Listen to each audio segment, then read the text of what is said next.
Magandang araw ulit sa mga minamahal kong mag-aaral sa ikawalong baitan. Ang paksang ating tatalakayin ngayon ay karugtong ng Heograpiyang Pantao na tinalakay natin noong nakaraang aralin. Pero sa pagkakataong ito, tatalakayin natin paano nagkaroon ng iba't ibang rehiyong kultural sa daigdig. Ano-ano ang mga dahilan? Bakit iba-iba ang kultura ng mga tao sa mundo? At ano ang naging epekto o resulta ng pagkakahating ito? Gusto na bang malaman ang mga kasagutan sa mga tanong na ito? Tara, samahan niyo ako para sa araling Heograpiyang Pantao.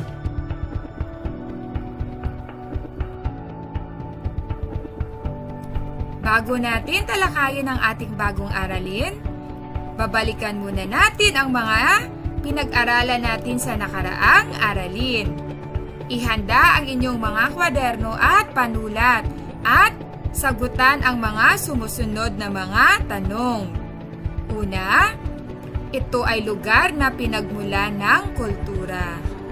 Ikalawa, ito ay kohesibong koleksyon ng mga kaugalian. Ikatlo, mga elemento ng kultura na binubuo ng mga espesipikong kaugalian na bahagi ng pang-araw-araw na buhay. Ikaapat, paglaganap ng mga elemento ng kultura gaya ng mga artifact at ideya mula sa isang lipunan patungo sa iba. Ikalima, kagawian o practice na sinusunod ng mga tao na kabilang sa isang partikular na grupo. Pang-anim, ito ay tumutukoy sa kabuuang paraan ng pamumuhay ng isang pangkat ng tao na magkakabahagi sa magkakatulad na paniniwala at kaugalian. At ang huling tanong, nangyayari ito kapag ang imigrant ay buong-buo nang tinanggap ang isang bagong kultura at inangkin bilang sarili ang lahat ng katangian ng kultura ng kanyang nilipatang bansa. Ihanda ang mga sagot sa mga tanong na ito at tatalakayin natin ito sa susunod na virtual class. Sa araw na ito, bibigyang tuon natin ang pagkakahati ng daigdig sa iba't ibang rehiyong kultural. Bago ang lahat, alamin muna natin ang kahulugan ng rehiyong kultural. Ano ang kahulugan ng rehiyong kultural? Ang rehiyong kultural ay bahagi o area ng daigdig na binubuo ng iba't ibang bansa, kung saan ang mga tao ay may magkakatulad na paniniwala, kaugalian, tradisyon, relihiyon, wika, kasaysayan, sistemang pang-ekonomiya at anyo ng lipunan. Makikita sa mapa ang rehiyon sa Asya. Ito ay iba't ibang rehiyong kultural sa Asya na kinabibilangan ng Hilagang Asya, Kanlurang Asya, Timog Asya, Silangang Asya at Timog Silangang Asya.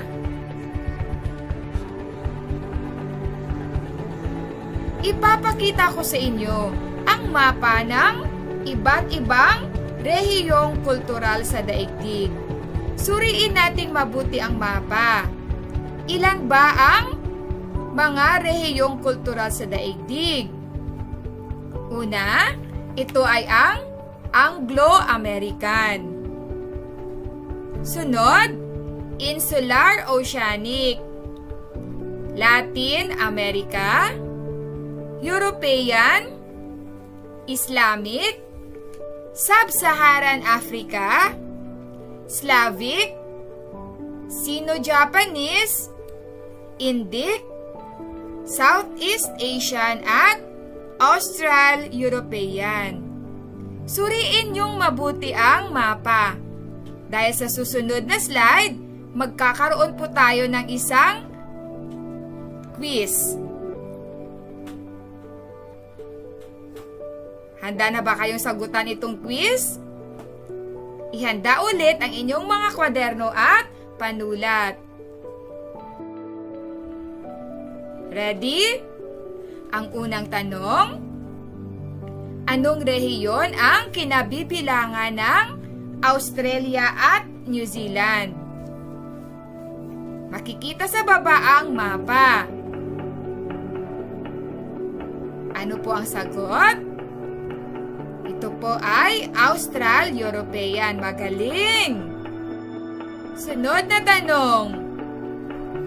Ang rehiyong ito ay kinabibilangan ng United States at Canada. Anong rehiyong kultural ito? Tama! Ito ay Anglo-American. Handa na ba kayo sa susunod na tanong? Anong rehiyong kultural ang kinabibilangan ng China, Mongolia, North at South Korea at Japan? Ano ang sagot? Ito po ay Sino-Japanese. Sunod na tanong.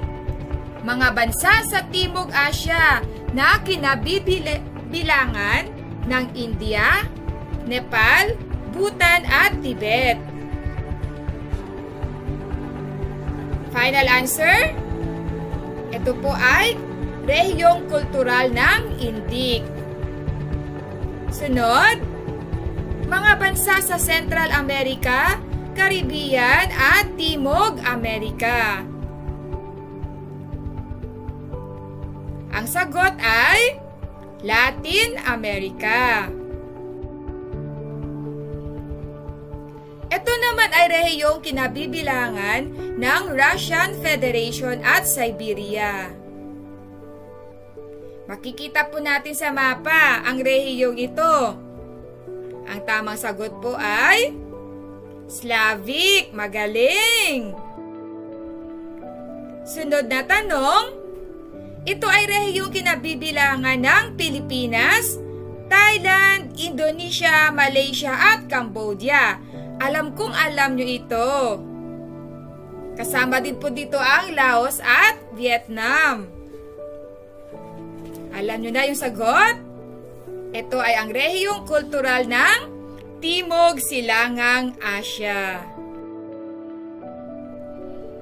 Handa na ba kayo para sa susunod na tanong? Ito ay kinabibilangan ng mga lugar sa Hilagang Afrika, Kanlurang Asya, Afghanistan, Pakistan, Timog Asya at Central Asia. Tingnan natin ang mapa. Anong rehiyong kultural ito? Isulat ang sagot sa notebook. Ang tamang sagot ay rehiyong kultural ng Islamic. Ang mga tao dito ay mga Muslim at sila ay naniniwala or sumusunod sa relihiyong Islam. Sunod na tanong. Ito ay mga bansa sa ibaba at katimugang bahagi ng disyerto ng Sahara. Tingnan nating mabuti ang mapa nito. Nakikilala nyo ba ang rehiyong ito? Ano ang tamang sagot? Ito po ay rehiyong kultural ng Sub-Saharan Africa. At ang panghuling tanong. Ito ay mga lugar sa Hilaga, Kanluran, Katimugan at ilang bansa sa Silangang Europe. Tingnan mabuti ang mapa. Matutukoy nyo ba ang rehiyong ito? Isulat ang tamang sagot sa notebook. Ang tamang sagot ay rehiyong kultural ng European. Sino po ang nakakuha ng 10 tamang sagot? Ang galing-galing naman! Ngayon, aalamin natin Paano nahati ang mundo sa iba't ibang rehiyon? May 3 uri ng pagkakahati ng rehiyon sa daigdig. Ito ay ayon sa wika, relihiyon at pangkat etniko. Una, ang daigdig ay nahahati sa rehiyong kultural ayon sa wika. Ano ang wika? Ang wika ang pangunahing pamamaraan ng komunikasyon. Napakaraming wika sa buong daigdig at magkakaiba-iba ito. Ano-ano ang pamilya ng wika sa daigdig?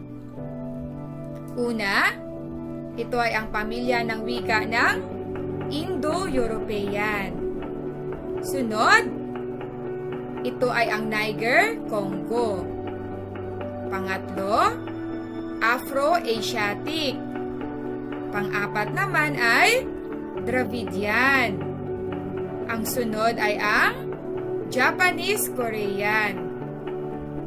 Ang sunod ay pamilya ng wika ng Malayo-Polynesian at Austronesian. Dito nabibilang ang wika ng mga Pilipino. Sunod, ito ay ang pamilya ng wika ng Sino-Tibetan at ang panghuli ay ang pamilya ng wika ng Uralic Altai. Makikita po sa mapa ang iba't ibang rehiyong kultural ayon sa wika. Ano ang napapansin nyo sa mapa? Anong pamilya ng wika ang maituturing na pinakamarami o pinakamaraming bansa ang gumagamit? Makikita po natin dito ang Indo-European na ginagamit ng mga bansa sa Hilagang Amerika, Timog Amerika, Europa, mayroon ding bahagi sa Asia at Australia. Marami din po ang gumagamit sa wika ng Niger-Congo. Meron ding Afro-Asiatic, Sino-Tibetan. Suriin mabuti para masagot po ang mga tanong sa susunod na slide. Handa na ba kayo? Ihanda ulit ang inyong mga kwaderno at panulat. Trivia question number 1. Ano-anong kontinente sa daigdig ang itinuturing na pinakamayaman sa wika? Ibig sabihin po nito, marami po silang wika doon mismo sa loob ng kontinente. Ito ba ay Europe at Australia? Asia at Africa? Hilaga at Timog Amerika? Napili nyo na ba ang sagot nyo? Kung ang sagot nyo po ay Hilaga at Timog Amerika, hindi po yan ang tamang sagot. Dahil ang tamang sagot po ay Asia at Africa. Ang galing! Sunod, pinakanangungunang lugar sa daigdig na may pinakamaraming iba't ibang wika. Paano kaya nangyari to?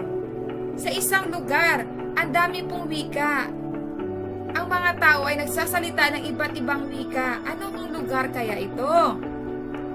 Ito ba ay Congo? Indonesia? O New Guinea? Ano ang sagot?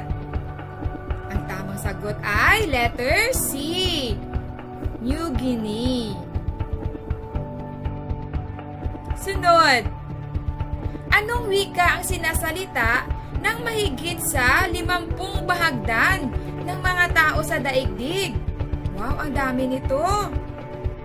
Ito ba ay Japanese-Korean, Malayo-Polynesian, o Indo-European? Nakita po natin kanina sa mapa.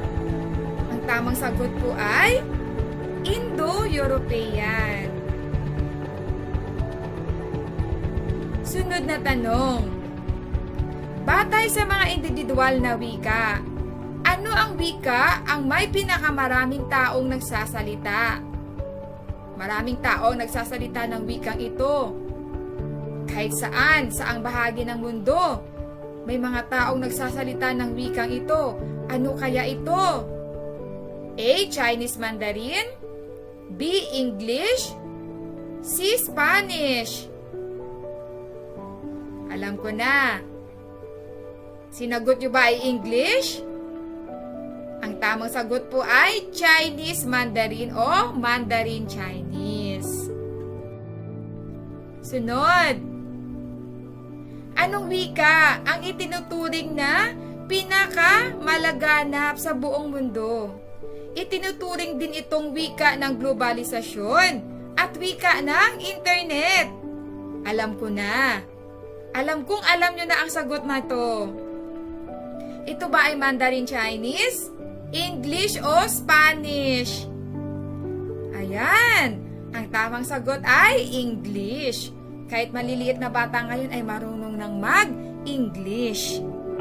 Dahil tinuturing itong wika ng globalisasyon at wika ng internet.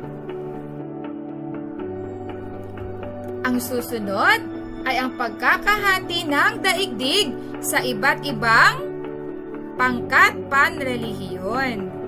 Ano ang kahulugan ng relihiyon? Ang relihiyon ay mahalagang katangiang kultural na bumibigkis para magkaisa ang maraming lipunan sa daigdig. Ito po ay nagbibigay kahulugan sa buhay ng maraming tao. Ano-ano ang pangunahing pangkat panrelihiyon sa mundo? Tingnan nating mabuti ang mga nasa larawan. Una, natutukoy nyo ba ang pangkat panrelihiyon na ito? Tama, ito po ay ang pangkat panrelihiyon ng mga Kristiyano. Dahil sa krus. Diba? Sunod, anong pangkat panrelihiyon ito? Nakikita po natin ang moske. Tama, ito po ay ang pangkat panrelihiyon ng mga Muslim. Ang susunod, suriin niyong mabuti. Ano kaya ang ibig sabihin ng simbolong ito? Anong relihiyon ito? Yan, magaling. Ito po ay ang pangkat panrelihiyon ng Hindu. Sunod, nakikilala nyo ba ang pangkat panrelihiyon na ito? Magaling! Ito po ay pangkat panrelihiyon ng mga Chinese. Sunod, ayan. Nakikilala nyo ba kung sino yung nasa gitna? Siya po ay si Buddha, di ba? O anong pangkat panrelihiyon ito? Ang galing, ito po ay pangkat panrelihiyon ng Buddhist. At ang panghuli, tingnan nating mabuti ang larawan na ito. Saan sila sumasamba? Sa araw? Sa bituin? Sa kalangitan? Ano ang tawag sa pangkat panrelihiyon na ito? Magaling, ito po ay tinatawag nating tribal o animist religion. Ang ganda, di ba? Bawat relihiyon sa mundo ay may sariling pagkakakilanlan. At lahat po ng mga relihiyon ay maganda. Mayroon pong iba't ibang aral na sinusunod ang bawat relihiyon na ito. Ito po ay mapa na nagpapakita ng mga bansa na sumusunod sa iba't ibang relihiyon. Tingnan nating mabuti ang mapa. Anong relihiyon kaya ang pinakalaganap sa buong mundo? Una ay ang relihiyong Kristyanismo. Saan sinusunod ang relihiyong Kristyanismo? Yan, ito po ay nasa Hilagang Amerika. Timog Amerika, Europe, Russia, Timog Afrika at Australia. Ang dami, no? Sunod po ay ang Islam. Anong lugar sa mundo ang sumusunod sa relihiyong Islam? Ito po ay matatagpuan sa Hilagang Afrika at Kanlurang Asya. At meron din dito sa Timog Silangang Asya. Ito ay ang bansang Indonesia. Sunod ay ang relihiyong Hinduismo na sinusunod sa bansang India, Nepal at Pakistan. Ito naman po ay ang relihiyong Buddhism na sinusunod sa bansang Mongolia at dito po sa Timog Silangang Asya. Anong bansa yun? Ito po ay ang French Indochina, di ba? Thailand, Vietnam, Laos. Yan po. At itong maliit na bansa sa Kanlurang Asya. Anong relihiyon ang sinusunod nila? Opo, ito po ay ang relihiyong Judaism or Judaismo. At ang panghuli ay ang relihiyon ng mga Chinese. Ang galing po, di ba? Iba-iba po ang sinusunod nating relihiyon. Ibig sabihin, magkakaiba po ang ating pinaniniwalaang Diyos. Pero hindi dapat yan pinag-aawayan. Dapat po, ito ang maging salik ng ating pagkakaisa, hindi ng pagkakahati.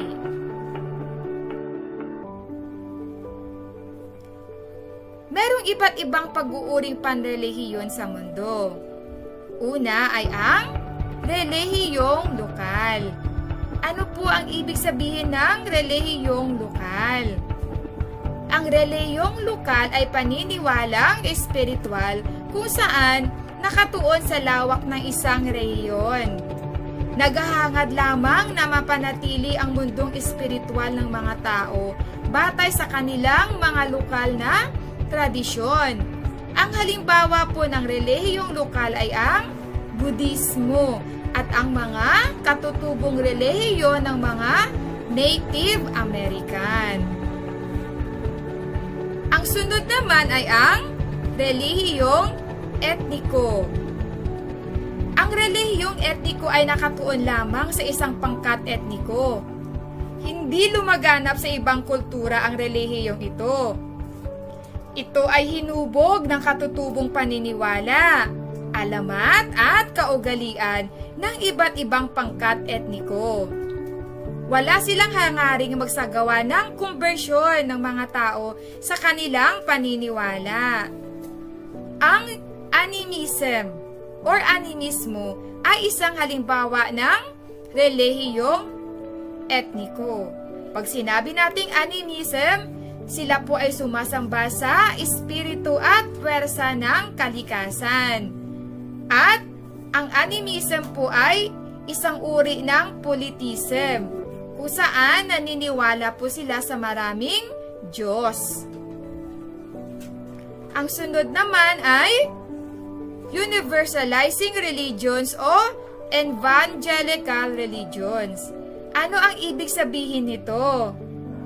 Sila po ay naghahanap at naghahangad ng kasapi sa iba't ibang bahagi ng daigdig.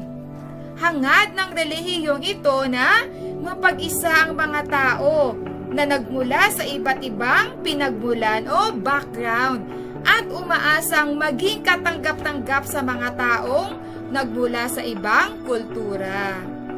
Ang halimbawa po ng universalizing religions o evangelical religions ay Kristyanismo at Islam.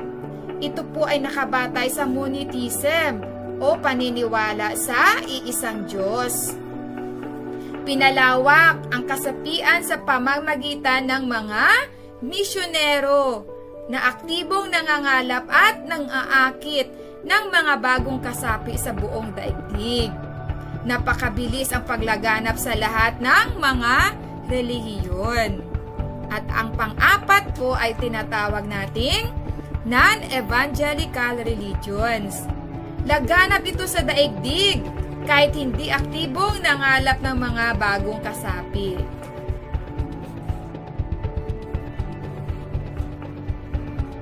Ngayon, paano po nabago ng relihiyon ang heograpiya ng daigdig? Una, dahil sa relihiyon, nagbigay daan ito sa pagkakahating rehiyonal ng mundo. Ikalawa, ang mga istrukturang panrelihiyon ay nagsisilbing bahagi ng landscape at palatandaan ng halos lahat ng lugar sa mundo. Pangatlo, nagkaroon ng mga tunggalian o digmaan sa pagitan ng mga tagasunod ng iba't ibang relihiyon dahil sa mga paniniwala o pagkakaiba ng paniniwala. Ito ay humantong sa madugong digmaan. Ano ang halimbawa ng mga digmaang panrelihiyon na ito? Ito po ay ang digmaan sa pagitan ng mga Hindu at Muslim na nangyari sa India at Pakistan. At ang isang halimbawa po ay ang nangyaring digmaan sa pagitan ng mga Protestante at Katoliko sa Northern Ireland. Bakit kaya hindi matikil-tigil ang tunggalian sa pagitan ng mga relihiyon? Hanggang ngayon, at madami pa rin pong nag-aaway dahil sa relihiyon. Alam niyo ba kung ano ang dahilan? Dahil po sa dami ng mga taong kasapi ng napakarami at magkakaibang relihiyon na nagsusulong ng magkakaibang paniniwala at naghahangad na mangibabaw sa iba. At gusto nilang sila ang mangibabaw sa buong daigdig. Yan po ang dahilan ng mga hidwaan dahil sa relihiyon. Ang pagkakahati ng daigdig sa iba't ibang pangkat etniko. Kanina, tinalakay natin ang pagkakahati ng daigdig sa wika, sa relihiyon, at ngayon, sa iba't ibang pangkat etniko. Paano nahati ang daigdig sa iba't ibang pangkat etniko? Ano ang ibig sabihin ng pangkat etniko? Ito po ay pamayanan ng mga tao na naninirahan sa isang teritoryo na may magkatulad na pamanang kultural, sariling wika at nag-iisang ninunong pangkalahatan. Makikita po natin sa mapa ang iba't ibang ethnic groups sa mundo. Ano ang pinakamaraming ethnic group sa mundo? Suriin nating mabuti. Anong pangkat etniko itong kulay yellow-green? European, di po ba? Ito din po yung mga black na matatagpuan natin sa kontinente ng Africa. Ano pa po? Anong lahi pa or ethnic group ang pinakamarami sa daigdig? East Asian, na matatagpuan natin sa Silangang Asya. Itong kulay berde, matingkad na berde. Ito po yung lahi ng mga Inuit o Mongoloid. Saan tayo nabibilang? Kulay, tayo? Kulay bughaw, no? East Asian, mga Mongoloid, ang lahi ng mga Pilipino. Ano pa po? Australasian, multiracial, dito po sa Australia. Ang kulay dilaw ay Arab. Ang kulay dalanda naman ay Caucasoid, Australoid black. Sige. Suriin yung mabuti ang mapa.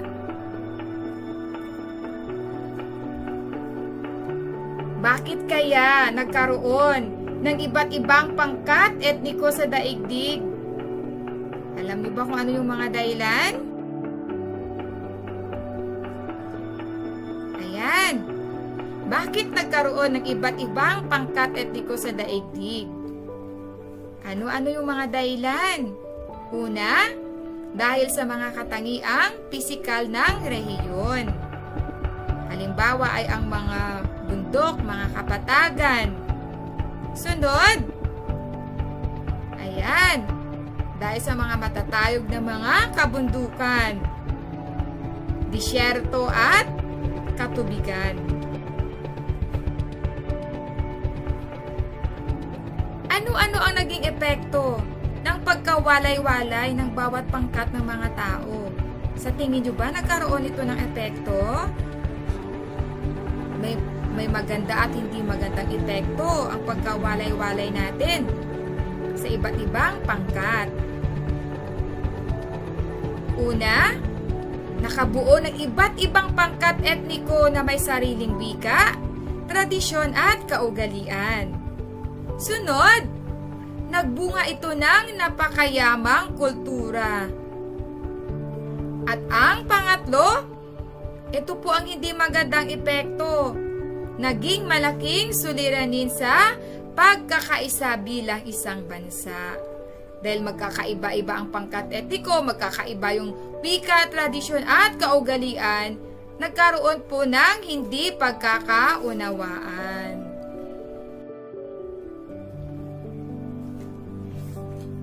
Tingnan niyo mabuti ang larawan. Anong bansa kaya ito? Ito po ay ang bansang Amerika. Nakikita nyo na ang bansang Amerika mismo ay may iba't ibang pangkat etniko. African American, American, English o may Filipino, German, Irish, Italian at Mexican. At ang mga ito ay may iba't ibang paniniwala, iba't ibang wika, iba't ibang kultura. At nagsasama po sila sa isang bansa. Kaya sa tingin nyo, ano kaya yung magiging epekto nito? Tinatawag po itong multi-ethnic state.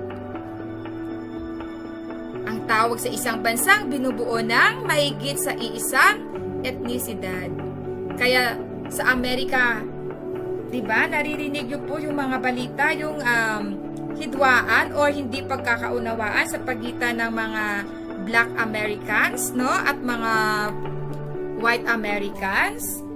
Hanggang ngayon, hindi pa rin po yan nalulutas ang ganyang suliranin.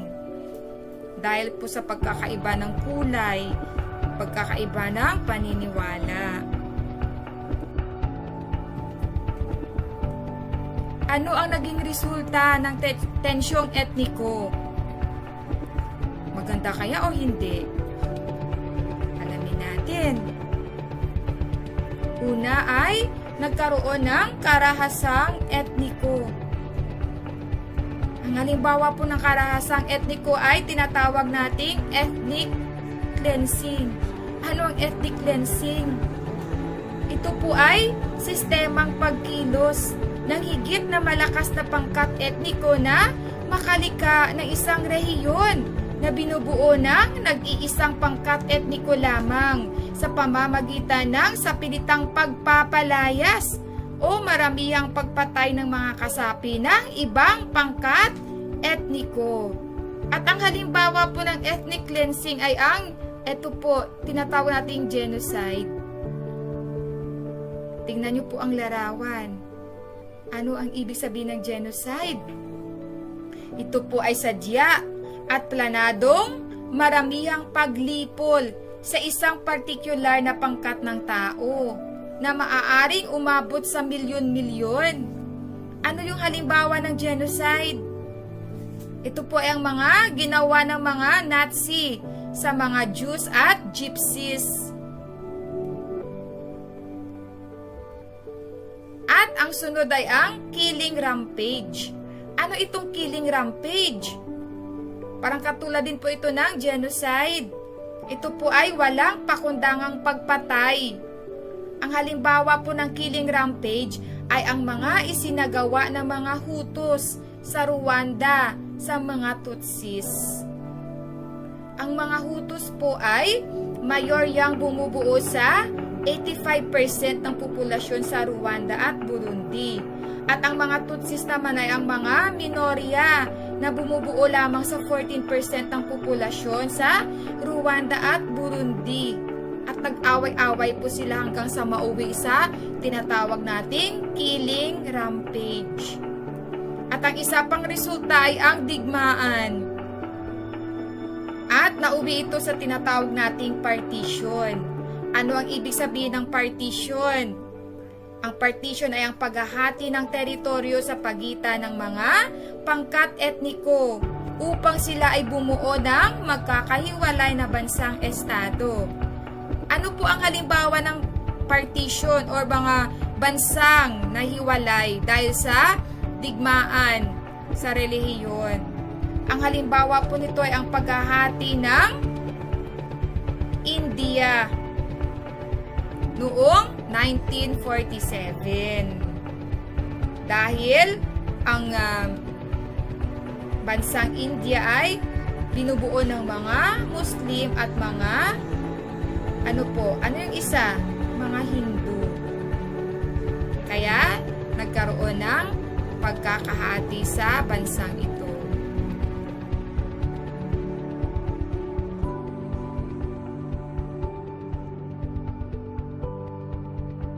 We must find a way to look after one another as if we were one single tribe.